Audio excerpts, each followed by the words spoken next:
Que bênção! Que bom podermos cantar ao Senhor e exaltá-lo pela sua beleza, pela sua grandeza. E é isso que viemos fazer nesta manhã aqui. Queridos, eu convido todos que estão nos assistindo e todos que estão aqui acompanhando a abrirem as suas Bíblias no livro de Apocalipse. Hoje nós leremos dos versos 1 a 8, e esta é a nossa aula de número 2 dos estudos em Apocalipse. Na aula passada nós aprendemos os aspectos introdutórios do livro, a autoria, a data, o motivo pelo qual o livro foi escrito, como que o livro foi visto e interpretado ao longo dos anos e como as chamadas escolas hermenêuticas escolheram olhar para esse livro. E aprendemos que, dentre as formas que as escolas de interpretação escolheram para interpretar esse livro, algumas elas são mais frágeis do que outras. Por exemplo, a escola preterista, como nós falamos, que entende que o Apocalipse é um livro que já aconteceu, que se tratava do primeiro século e das crises que a igreja estava vivendo. Então, essa visão preterista não serve para nós, porque ela não falaria aos nossos dias, não passaria apenas de um livro histórico, não tendo nenhuma efetividade para a igreja ao longo dos séculos. Também aprendemos que a escola chamada futurista ou dispensacional não é uma leitura hermenêutica consistente, pois ao colocar o livro de Apocalipse apenas para o futuro, ele não tem nenhuma aplicação para as nossas demandas hoje, mas preferimos olhar para o livro de Apocalipse pela forma como os reformadores interpretaram este livro, numa escola hermenêutica chamada de idealista histórico-redentora. E aí na aula nós falamos sobre isso, como nós vamos olhar para o livro de Apocalipse, como ele serve então nessa ótica idealista, por estar apresentando as demandas e lutas que cristãos enfrentam ao longo do tempo, olhando para a história, mas sem tentar identificar através de malabarismos interpretativos o que significa cada símbolo, e redentora por causa da finalidade desse livro. Hoje nós vamos começar a caminhar pelo livro. Esse material, como de costume, estará disposto no grupo da igreja para você fazer aí os seus arquivos. Hoje ainda eu pretendo colocá-lo à sua disposição. Se você tiver alguma dificuldade, eu tenho repetido, fala com a Rita Louzeiro. Fala, Rita, eu não gosto de material virtual, eu gosto do papel, eu tenho dificuldade de abrir. Ela vai providenciar para você as cópias de cada aula, tá bom? Só fale com ela que ela providencia para você. Apocalipse 1, do verso 1 ao 8. E só um detalhe, como é a aula da EBQ, eu não farei em 30 minutos, como é a nossa exposição regular, tá? Nós vamos tentar fechar em 45 minutos, e aí eu abro 5 minutinhos para questões, para a gente interagir. Revelação de Jesus Cristo, que Deus lhe deu para mostrar aos seus servos as coisas que em breve devem acontecer, e que ele, enviando por intermédio do seu anjo, notificou ao seu servo João, o qual atestou a palavra de Deus e o testemunho de Jesus Cristo, quanto a tudo o que ouviu. Bem-aventurados aqueles que leem e aqueles que ouvem as palavras da profecia e guardam as coisas nelas escritas, pois o tempo está próximo. João, às 7 igrejas que se encontram na Ásia, graça e paz a vós outros, da parte daquele que é, que era e que há de vir, da parte dos 7 espíritos que se acham diante do seu trono, e da parte de Jesus Cristo, a fiel testemunha, o primogênito dos mortos e o soberano dos reis da terra, aquele que nos ama e pelo seu sangue nos libertou dos nossos pecados, nos constituiu reino, sacerdotes para o seu Deus e Pai. A ele a glória, o domínio pelos séculos dos séculos. Amém. Eis que ele vem com as nuvens, e todo olho o verá, até quantos o traspassaram, e todas as tribos da terra se lamentarão sobre ele. Certamente. Amém. Eu sou o Alfa e o Ômega, diz o Senhor Deus, aquele que é, que era e que há de vir, o Todo-Poderoso. Meus irmãos, começamos a nossa jornada, então, no livro de Apocalipse, propriamente dito. Agora nós vamos olhar para o texto e, a partir do texto, extrair as informações que João nos apresenta e nos convida. Logo nessa primeira etapa, nós aprendemos na aula passada que Apocalipse é uma carta. E por ser uma carta, ela tem os elementos de uma carta. Então nós temos principalmente a primeira parte do livro, o endereçamento, a situação, o que estava acontecendo, e dentro desta carta há o elemento apocalíptico. Então nós vamos observar esses aspectos iniciais que são típicos de uma carta, de alguém que escreve para um destinatário. E tudo começa aí nessa primeira unidade, dos versos 1 ao 3, quando, nessa primeira parte, extraímos a temática do livro. O livro é uma revelação. Então, o livro se trata de um desvendamento ou um descortinar de algo que estava escondido. E é o plano de Deus para a história do mundo, que seria agora descortinado para que João observasse. O que está acontecendo ali é que agora João fora convidado para ver uma coisa que estava obscura ao longo dos anos, que estava escondida por debaixo ou por detrás de uma cortina, e que Deus, pela sua soberana vontade, decidiu revelar à sua igreja. E o que nós observamos no versículo 1, que o livro é chamado de Apocalipse, porque foi Deus que mostrou a João algo que só ele poderia mostrar. O livro é chamado de Apocalipse porque Deus mostrou a João algo que ele precisava saber, mas não apenas ele. O versículo 1 já nos fala sobre isso. Os seus servos, a sua igreja precisava saber ao longo do tempo até o último dia da nossa existência. Então, o plano de Deus, a partir da ressurreição de Cristo até o seu desfecho, o juízo final, foram revelados para João como um grande filme, como uma grande imagem. Diferente de Ezequiel e Daniel, que viram pedaços da revelação, João assiste como um grande filme diante dele tudo o que estava acontecendo. E dos versículos 1 ao 3 temos notas importantes. Por exemplo, aprendemos na aula passada que o Apocalipse não é de João. João foi apenas o escritor, o relator, mas o texto diz que a revelação é de Deus. Versículo 1, revelação de Jesus Cristo, que Deus lhe deu para mostrar aos seus servos. Então foi Deus quem mostrou o que foi responsável pelo que seria apresentado ali. Diferente das outras autorias inspiradas da Bíblia, onde o autor escreve a partir das suas experiências. Por exemplo, Paulo, conhecendo a igreja dos Filipenses, escreve para eles. Isaías, a partir da experiência política e econômica de Israel, escreve a sua profecia. Moisés, a partir do trânsito do povo no deserto, escreve o Pentateuco. Aqui não. João, você vai só escrever o que eu vou te mostrar. Você será o fiel relator das coisas que você vai ver. E o que Deus estava mostrando para João? Deus estava mostrando, versículo 1, Jesus Cristo, a revelação de Jesus Cristo. Alguns tradutores, alguns exegetas, por causa dessa partícula que está entre a palavra revelação e Jesus, preferem traduzir assim, revelação sobre Jesus Cristo, ou a partir de Jesus Cristo, ou então a respeito de Jesus Cristo. Isso nos mostra que a revelação que Deus... Obrigadão. Que a revelação que Deus está mostrando para João não é sobre a igreja, não é sobre o anticristo, não é sobre a besta, não é sobre o Dória, sobre Bolsonaro, sobre a vacina, sobre o chip, sobre qualquer coisa dessa. A ênfase do livro de Apocalipse é falar sobre Jesus Cristo. E por que ele vai fazer isso?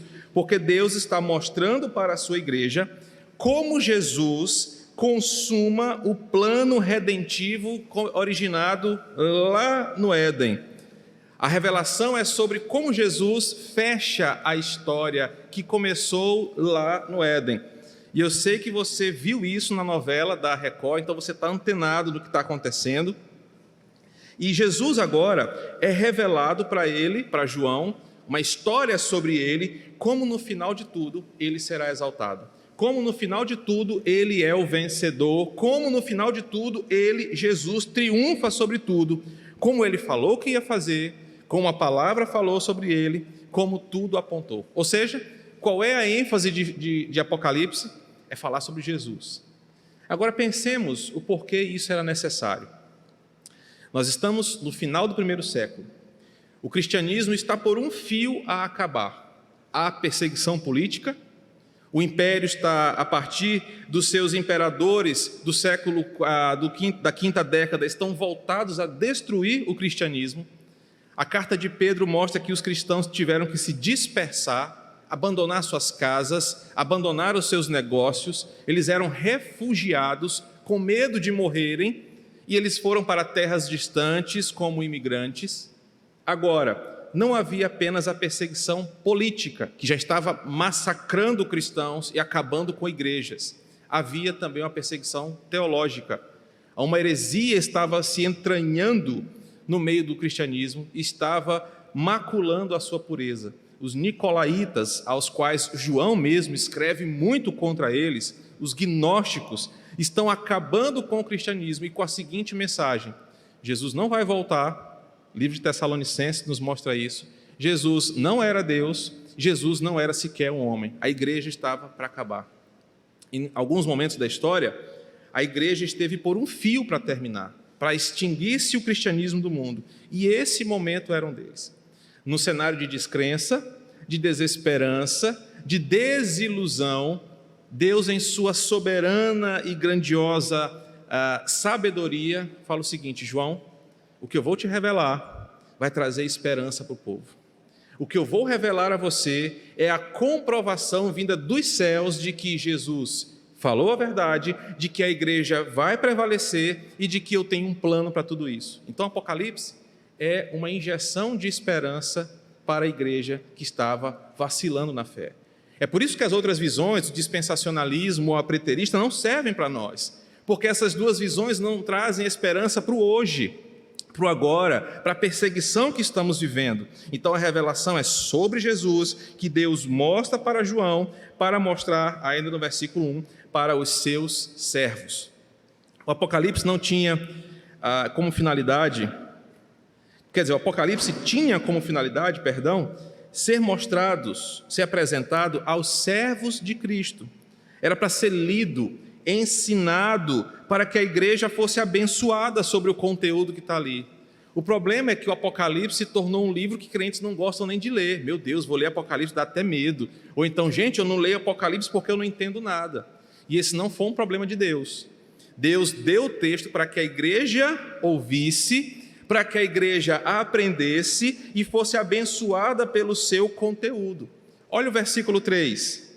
Bem-aventurados aqueles que leem, aqueles que ouvem as palavras da profecia e guardam as coisas nelas escritas.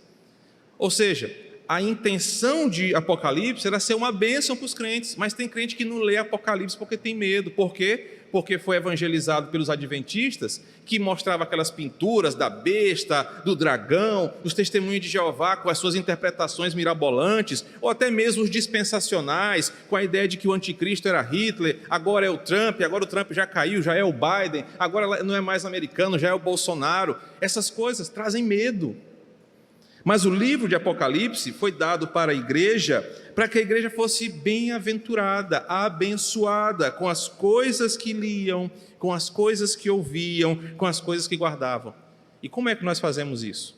É entendendo que Apocalipse fala para mim hoje, fala para nós hoje, em meio de um cenário de pandemia. E essa é a forma que nós escolhemos interpretar. Essa revelação, como eu disse, foi de Deus sobre Jesus. João, como relator, o apóstolo que viu, escreveu e confirmou o versículo 2, pela sua autoridade, que era verdade o que ele estava dizendo, mas foi por intermédio de um anjo. O primeiro ponto de complicação de Apocalipse é aqui, porque Deus chamou João numa conversa, eu vou te mostrar, mas eu vou pedir que um anjo conduza você nessa viagem. Só que ao longo do texto, do livro, você vai perceber que não dá para saber com clareza a hora que é o anjo falando, a hora que é João falando e a hora que é o próprio Jesus falando. Nós já vamos ver isso aqui no versículo 8. Então muitos têm complicações de interpretação em Apocalipse porque querem saber, quem está falando é o anjo, que anjo é esse? É Gabriel? É Miguel? Quem é esse anjo aqui? Mas a ideia é: João, eu vou te apresentar uma realidade futura, escatológica. Você vai ver o que vai acontecer ao longo do tempo. Você será guiado por um anjo. E esse anjo, esse mensageiro comissionado para isso, vai te deixar a par do que vai acontecer. Pronto, nós temos o cenário do versículo 1 ao 3. A ideia do livro, a intenção do livro e como se dará a revelação do livro. Agora, observa aqui no versículo 2, nós temos outra informação relevante sobre o que é o Apocalipse. O que está escrito em Apocalipse 2 e 3 não tem a intenção de ser incompreensível, como nada na Escritura é. Existe uma forma, quando nós ensinamos hermenêutica no seminário, que foi uma grande forma de interpretar a Escritura, que mais complicou do que ajudou, a chamada escola alegórica de interpretação. E essa escola alegórica, que muitos dispensacionais usam e por isso não serve para nós, eles imaginam que nada na Bíblia é o que é, tem sempre uma mensagem por trás, algo para ser decodificado, tem que ser ligado a algum elemento. Orígenes, um dos grandes pais da igreja, foi um dos pioneiros nessa interpretação. Por exemplo, quem já leu aqui a parábola do bom samaritano? Todo mundo aqui já. A parábola, nós estudamos parábolas ano passado, quem fez a EBD sabe, ela tem uma mensagem prática única de juízo, por isso Jesus falou por parábolas. Mas olhamos na aula passada, ela era em parábolas, porque Cristo, e Isaías também nos mostra isso, não queria que todos entendessem, mas a parábola era um divisor de águas para separar o trigo do joio, as ovelhas dos bodes. Então, quem tem ouvidos para ouvir, que ouça. Mas muitos vão ouvir e não vão entender. É o texto que Jesus fala, porque a parábola é uma forma de Deus chamar os seus eleitos pela mensagem. Orígenes, lendo a parábola do bom samaritano, que tem como mensagem única: o nosso próximo não é da nossa religião, o nosso próximo não é o nosso parente, o nosso próximo é qualquer pessoa que é imagem e semelhança de Deus está sofrendo com o pecado. Essa é a mensagem da parábola. Mas Orígenes disse o seguinte: não, o bom samaritano ali tem uma mensagem muito espiritual. O viajante que saiu da sua terra natal é Adão. Adão que saiu e foi andando por um caminho perigoso, que era a vida fora do jardim do Éden. Então, quando os ladrões e salteadores vieram, eram seus pecados, era o mundo caído e suas tentações. Adão, fora do Éden, foi massacrado, apanhou tanto e foi deixado como quase morto, porque ainda tinha um pouco de vida espiritual em Adão. Vamos fazendo aí a lembrança do texto. Passam 3 personagens. Passa o fanatismo religioso de Israel, que não consegue salvar o homem. Passam as obras que não conseguem salvar o homem, mas vem o bom samaritano. Alguém que foi ultrajado, alguém que não tinha beleza, alguém que para e cuida de Adão caído. Quem era o bom samaritano? Jesus. Jesus então pega o bom samaritano e leva ele para uma hospedaria que vai cuidar das suas feridas até que ele volte. Quem é a hospedaria? A igreja. E Jesus paga para a hospedaria, dando a sua garantia de que ele iria voltar. Parece bonito, não parece? Olha, legal, dá até uma pregação, mas não é isso que o texto fala. Isso é mentira. Isso é invenção da cabeça de quem interpretou assim. Essa escola é muito comum nos arraiais não reformados de Apocalipse. Então eles tentam achar uma coisa que não está aqui. Esses 7 selos aqui são 7 generais que Hitler espalhou na Europa. As 7 trombetas, ou chip, é a internet, é o celular que os irmãos ficam aqui com o selo na mão e outro na testa. O texto não diz isso. O livro foi escrito para ser compreensível, para ser interpretado. Por isso, enigmas, coisas obscuras, só atrapalham a interpretação de Apocalipse. Ao contrário disso, o livro vai atestar a clareza da palavra de Deus como ela sempre foi. Versículo 2. Apocalipse é um desvendamento aos eleitos de Deus sobre o triunfo da igreja e de Cristo no final de tudo, mesmo no momento em que eles estavam sofrendo muitas perseguições. O versículo 3 fala que eles são bem-aventurados. por lerem e ouvirem, porque na medida que a história vai se desenrolando, o conteúdo do livro vai me dando esperança. Imaginem o seguinte: o cenário pior possível, guerra, perseguições, doenças, fomes, terremotos, vulcões explodindo, contaminando a terra com a sua fumaça tóxica, é o capítulo 7 de Apocalipse. Não dá para respirar um ar de qualidade, há tanta fumaça dos vulcões que encobre a luz do sol. Um cenário terrível. Quem não tivesse uma promessa de que iria vencer, se desesperaria. E isso é que Apocalipse faz. O cenário pode ser o pior possível, mas há uma garantia: nós vamos vencer. Apocalipse se mostra útil, então, em qualquer tempo, uma vez que ele mostra como a história já está escrita, já foi conduzida por Deus. Se os crentes guardam estas coisas, por mais que a situação presente seja difícil, eles saberão que elas cooperam para o seu bem. E por isso eles saberão que no final de tudo, terão uma eternidade de louvor e de glória. Essa é a razão por que nós temos que guardar esse livro hoje. E o livro diz no final do versículo 3, o tempo está próximo. Aqui João está citando Marcos 1,15, quando ele lembra que Jesus falou que o reino de Deus estava próximo. Mas agora João entende que a morte e a ressurreição de Cristo inaugurou o fim dos tempos. Você já deve ter ouvido falar, principalmente quem já ouviu sobre escatologia, que o milênio inaugura o fim dos tempos. Não. Paulo, Pedro, João confirmam que a ressurreição de Jesus inaugurou os últimos tempos. E sendo o último tempo inaugurado, a morte e a ressurreição de Jesus diz o seguinte: o tempo está se acabando, Jesus está voltando. Ele confirma que o fim dos tempos chegou e que estamos vivendo nele. Ou seja, nós não sabemos o que virá depois, mas a certeza é que o tempo está próximo, está perto do fim. Agora, dos versos 4 ao verso 8, eu tenho como uma carta, que é o livro, o endereçamento. O livro é endereçado, no versículo 4, para as 7 igrejas que se encontram na Ásia. Não há necessidade de buscar nenhuma mensagem subliminar sobre o que significa cada nome e cada igreja. Geralmente, alguns livros de Apocalipse falam o seguinte: ou a igreja de Esmirna significa a igreja do século tal ao século tal. A igreja de Tiatira é a igreja do século tal ao século tal. Não é nada disso. João escreve para igrejas que ele teve algum nível de envolvimento pastoral. Faz um favor para mim, Anderson, porque eu estava no computador. Pega uma imagem no Google, bota assim as 7 igrejas de Apocalipse e projeta aí para nós. Nós vamos ver uma coisa interessante. Pátimos, que é onde João estava, é próximo dessas 7 igrejas que ele foi missionário e pastor. Então, quando João escreve as 7 igrejas, ele não está dizendo que a igreja de Laodiceia é a igreja do Quatraque que vai surgir em 1900 e tanto. Ele está escrevendo para igrejas que ele conhece a situação, que estão sofrendo problemas de perseguição, igrejas que ele teve relacionamento e que estavam em diferentes estágios na sua vida como igreja.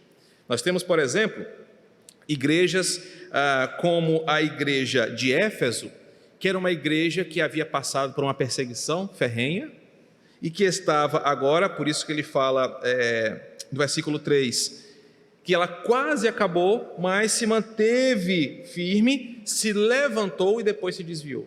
Nós temos outras igrejas, como a de Sardes, ou a de Tiatira, ou a de Pérgamo, que estão em diferentes momentos.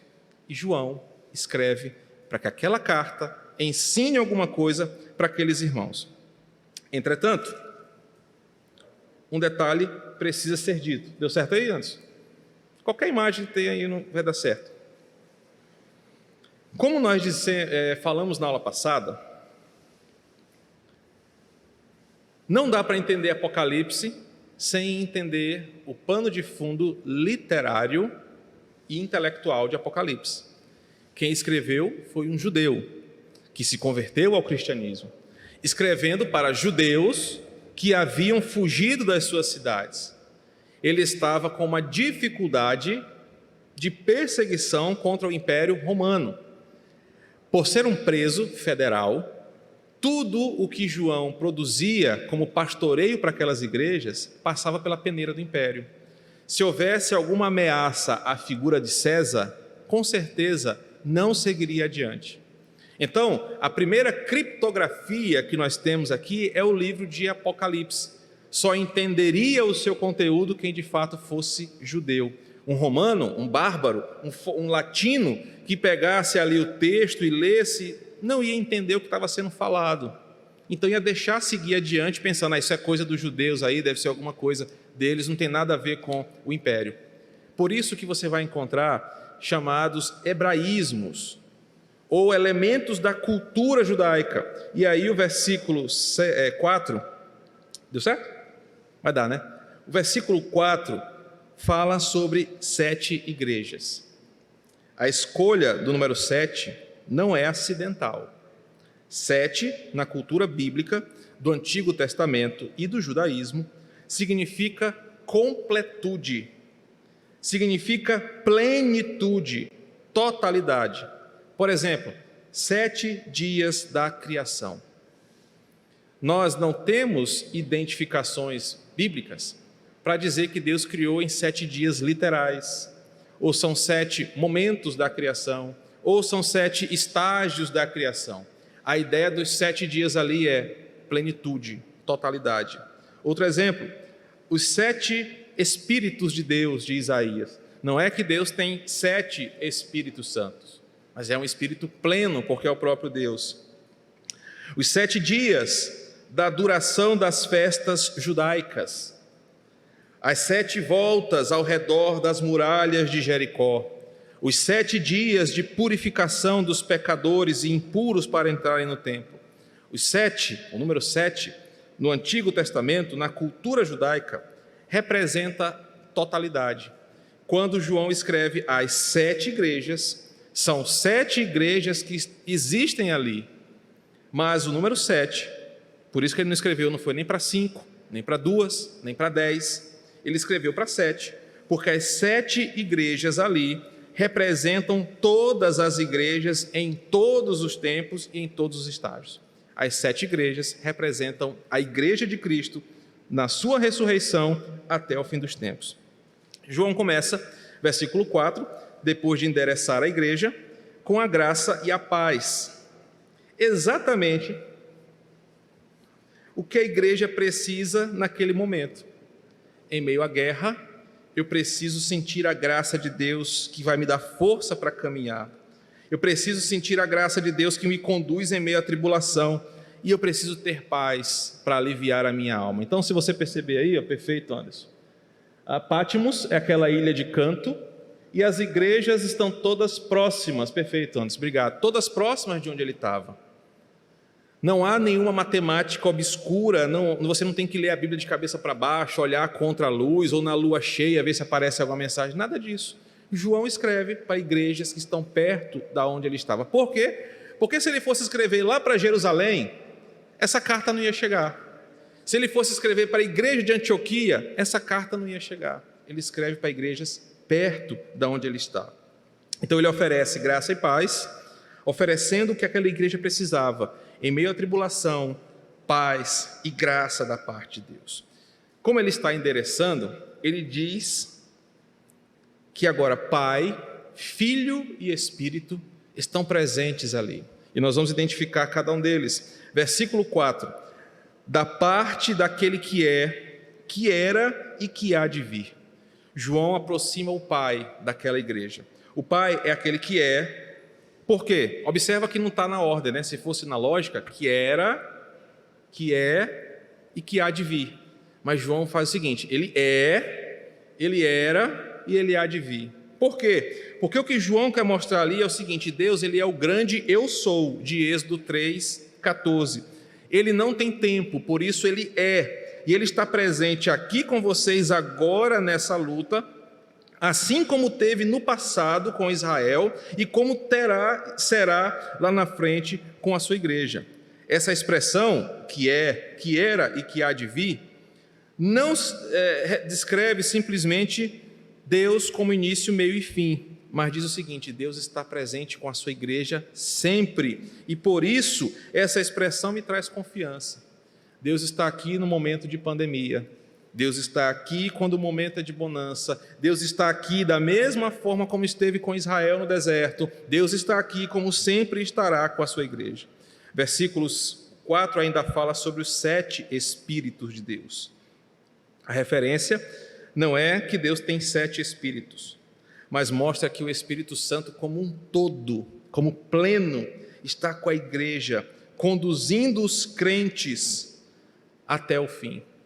Hoje à noite eu falarei sobre a doutrina da graça perseverante, ou da graça preservadora, um dos 5 pontos das doutrinas da graça, e como o Espírito Santo nos conduz em meio às nossas lidas diárias. E é isso que está aqui presente. Os 7 Espíritos, é o Espírito Santo conduzindo a igreja em segurança. Os 7 Espíritos que estão diante de Deus é o próprio Espírito Santo que está nesse momento aqui, como esteve com a igreja de Esmirna, como estará conosco até o dia em que ele entregar a igreja para o Pai, em casamento com o Filho. Além disso, nós temos agora o versículo 5. Lembre-se, a revelação é sobre Jesus, não é sobre o Espírito Santo e nem sobre o Pai, mas é sobre Jesus. E por isso que João gasta mais tempo falando de Jesus. Olha como é que começa o versículo 5. E da parte de Jesus Cristo, a fiel testemunha, o primogênito dos mortos, o soberano dos reis da terra. Versículo 6, aquele que nos ama e pelo seu sangue nos libertou dos nossos pecados. 5, dos nossos pecados. Versículo 6, e nos constituiu reino, sacerdotes para o seu Deus e Pai. A ele a glória, o domínio pelos séculos dos séculos. Amém. Observa que João encerra com esse amém um bloco. E ele gasta mais tempo falando do Filho do que do Pai e do Espírito. Por quê? Porque Apocalipse é sobre Jesus. Então ele vai dividir a apresentação de Jesus em 2 formas. Versículo 5, quem ele é. Versículo 5b e o versículo 6, o que ele faz. Vamos ver com detalhes. Versículo 5, a parte A, fiel testemunha, primogênito dos mortos, soberano sobre a terra, é quem Jesus é. E depois o que ele faz pela sua igreja. João não está pensando no nada, ele está citando o Salmo 89. Então depois você pode ler o Salmo 89, quando ele fala sobre esse rei messiânico, esse rei que viria como uma fiel testemunha da sua grandeza sobre os seus inimigos, que vai se assentar no trono soberano e vai ver as coisas acontecendo conforme a sua vontade. João está pensando em Salmo 89 e está pensando em Isaías 6, Senhor sentado no seu alto e sublime trono e vendo as coisas acontecerem. Ele é o primogênito dos mortos, não porque ele foi o primeiro a ser criado, a heresia dessa época aqui, mas porque ele é o inaugurador de uma nova realidade. Queridos, e uma coisa que nós trabalhamos muito no aconselhamento bíblico. Haverá um dia em que nossos corpos serão ressuscitados amando do Senhor, de Deus Pai, da mesma forma como o Pai ressuscitou o Filho. E Jesus é a garantia dessa nova criação, dessa nova humanidade. Por isso ele é o primeiro dos que morreram e ressuscitaram em uma nova forma de viver. É essa forma que pode absorver a glória de Deus.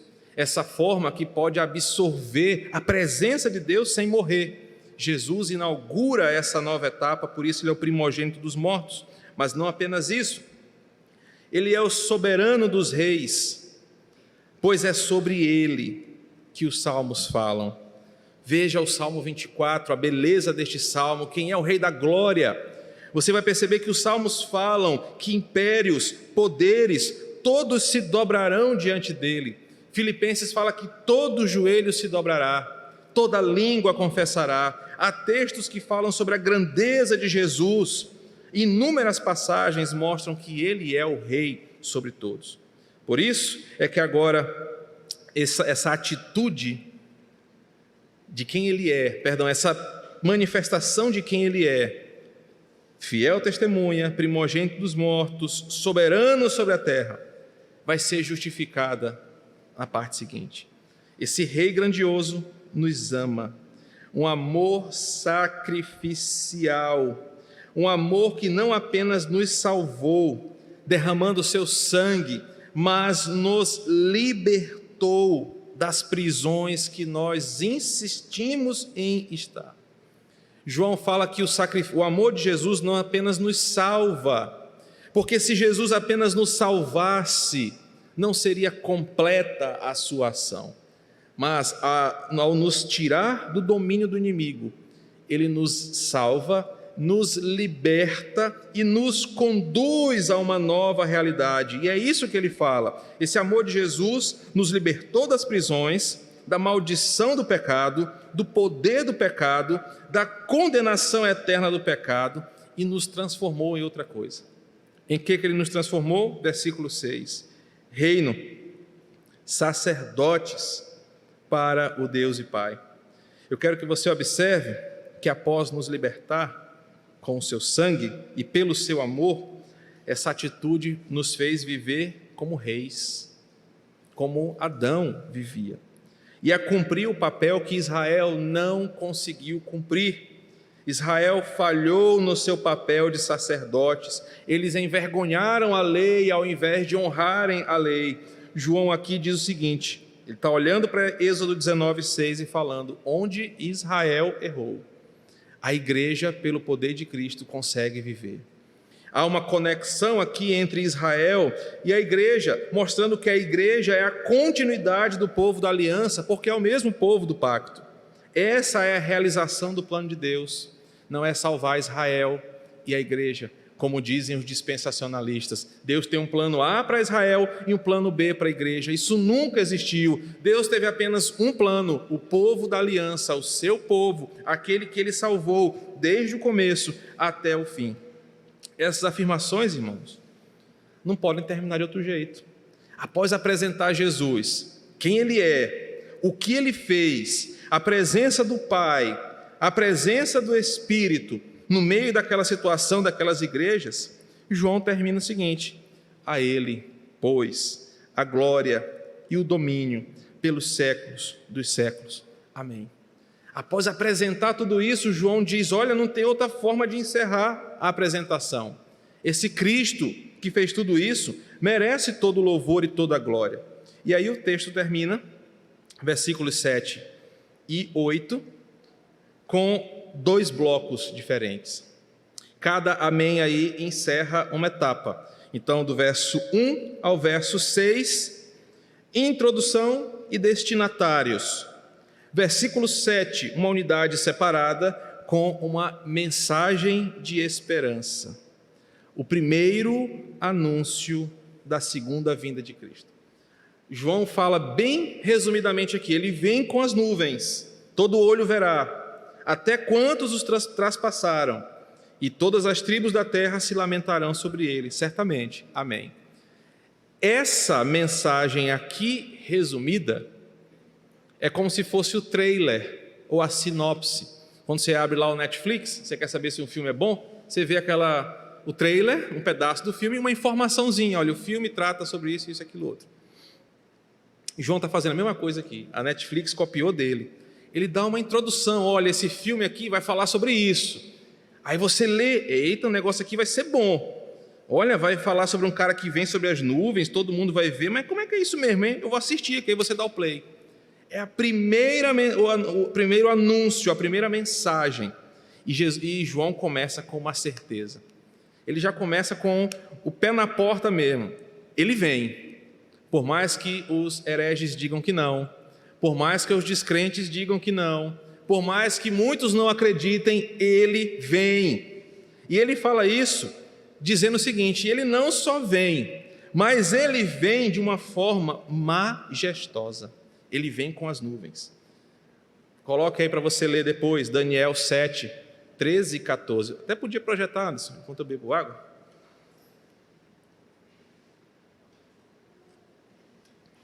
Daniel 7, 13 e 14.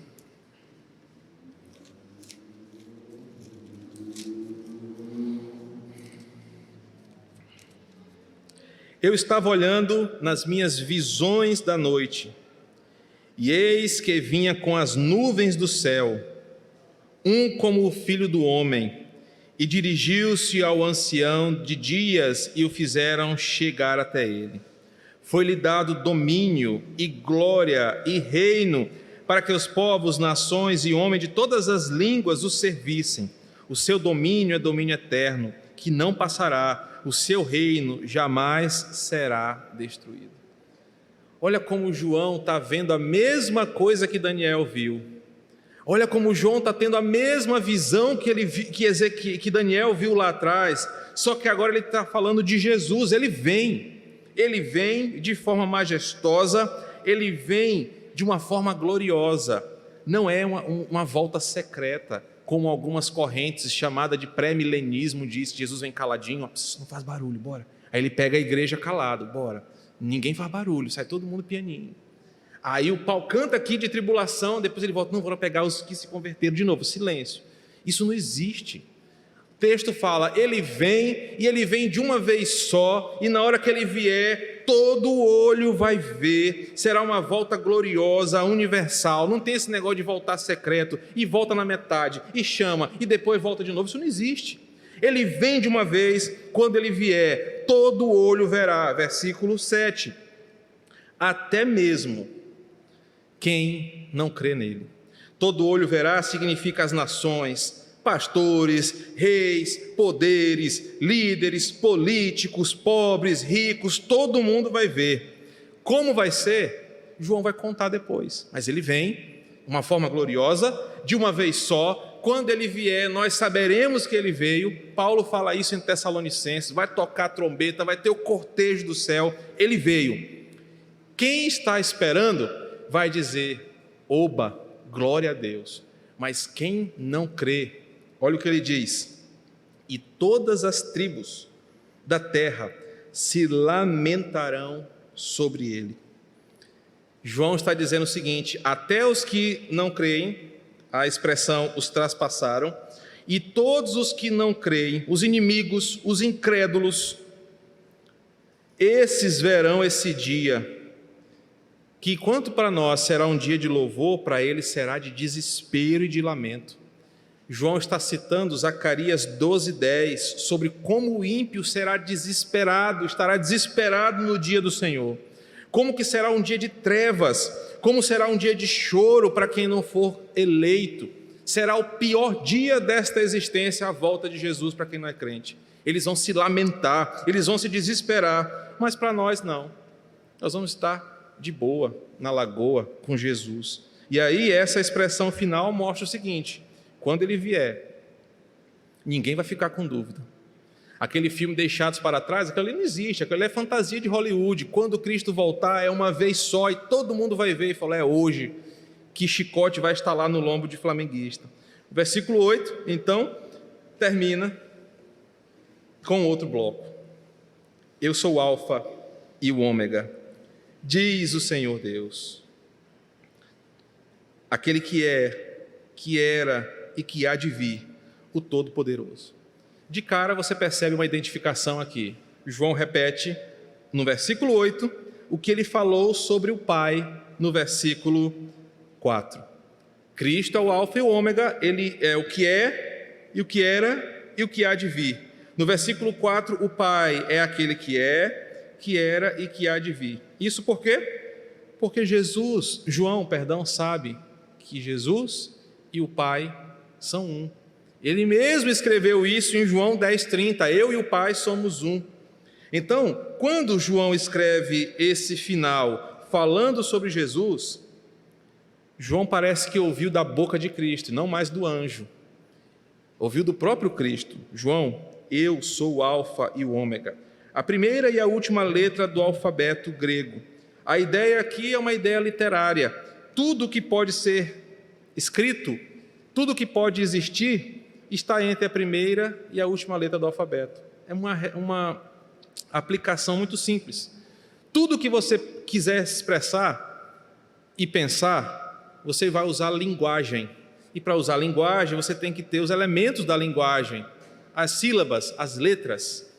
Então, entre o alfa e o ômega, dá sentido a tudo que existe. Você não consegue criar uma nova letra do alfabeto, porque tudo que existe está dentro do nosso alfabeto. Eu sou o Alfa e o Ômega. Ele diz que Jesus é tudo que pode fazer sentido. Ele é completo, como o Pai é completo. Cristo revela a sua identidade, fala: eu sou o Alfa e o Ômega. Eu sou. João usa isso também no seu evangelho, os 7 eu sou de Cristo. Ele e o Pai são um. Ele é eterno, é a causa de tudo, é o sustentador de todas as coisas, está presente em todo o tempo. Ele é todo poderoso, no sentido mais amplo que isso possa ter. Queridos, com essa introdução, João diz o seguinte: a revelação aqui é boa, a revelação aqui é útil, porque não é só para o que há de vir, não é só do que passou, mas é do que está acontecendo. Esse Jesus aqui está aqui, por isso Apocalipse é importante, porque Ele está conosco, Ele nos ama, nos libertou e Ele vem. E aí agora, a partir do versículo 9 até o final do capítulo 1, João vai narrar o que ele viu nesta revelação. Cenas para o próximo capítulo. Como tinha prometido, são 10h44, 3 aplicações finais para nós. A unidade de hoje nos ensinou que passado, presente e futuro pertencem a Deus. Ele é, o que era e o que há de vir. Cristo é o Senhor exaltado sobre todos, e a sua vinda será a confirmação do plano de Deus. Pai, Filho e Espírito agem na vida da igreja para nos conduzir até Ele no final. Por isso é que foi revelado a João, para a gente saber hoje que o nosso final já está escrito. Nós vamos vencer, independente do que aconteça conosco. Amém?